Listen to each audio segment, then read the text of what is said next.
Contact original নিতে তাকে ডকুন এমন সবাই আসুন, সবাই এসে এখানে ডিসিশন করে তোমার বলে ছাপান্ডাঙ্গা বাজার থেকে আবুঝাটি পর্যন্ত প্রায় 3 কিলোমিটার রাস্তা ছিল ঢালাই। সেটিকে উন্নত করা হচ্ছে সোলিং ইট দ্বারা। এই ইট বিছানোর আগে বালি দেওয়া হয়।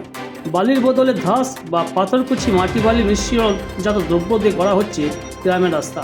তাই থেকে গ্রামবাসীরা বিক্ষোভ দেখাতে বা নিজের এলাকার কাজ বুঝে নিতে সম্পূর্ণতা নিয়ে প্রশ্ন তুলছে। কাজটা শুরু তৃণমূল সরকারের সময় থেকে। এলাকায় গ্রাম পঞ্চায়েতটি তৃণমূলেরই। বর্তমান রাজ্য সরকার পরিবর্তন, তাই দেখা যাচ্ছে কাজের তদারকিতে বিজেপি কর্মকর্তাদের।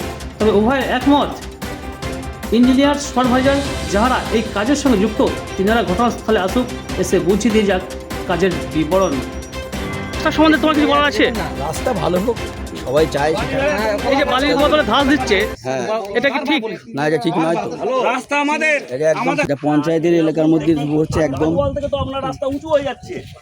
রাস্তার মধ্যে ভেজাল চলছে, রাস্তা তো ভালো হচ্ছে না। জায়গা জায়গা হচ্ছে দাদা, শুনুন এইবার কারা সিমেন্ট খেয়েছে, কারা বালি খেয়েছে। আমাদের ছাপান্ডাঙ্গা থেকে একদম এস টু আবুঝাটি পর্যন্ত 3 কিলোমিটার রাস্তা তৈরি হবে।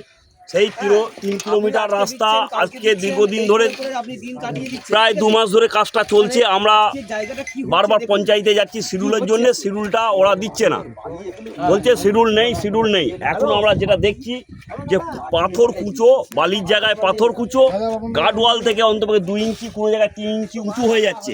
ভবিষ্যতে তো এই বালিটা ধুয়ে চলে গেলে সেই রাস্তা তো খারাপ হয়ে যাবে। তা সেইটা আমাদের গ্রামবাসী থেকে ডিসপুট দেওয়া হচ্ছে। আগে শিডিউল দেখান, কি শিডিউলে আছে। 2 থেকে 3 মাস হয়ে গেল এই ঘটনাটা ঘটছে, আর গার্ডওয়াল থেকে অন্তত 2 থেকে 3 ইঞ্চি উঁচু হয়ে যাচ্ছে। এ তো 1 বছরের মধ্যে বালি দিয়ে চলে গেলেই তো আবার রাস্তা ভেঙে যাবে।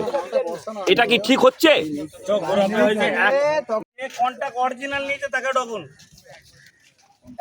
সবাই আসুন, সবাই এসে এখানে ডিসিশন করে তোমার বলে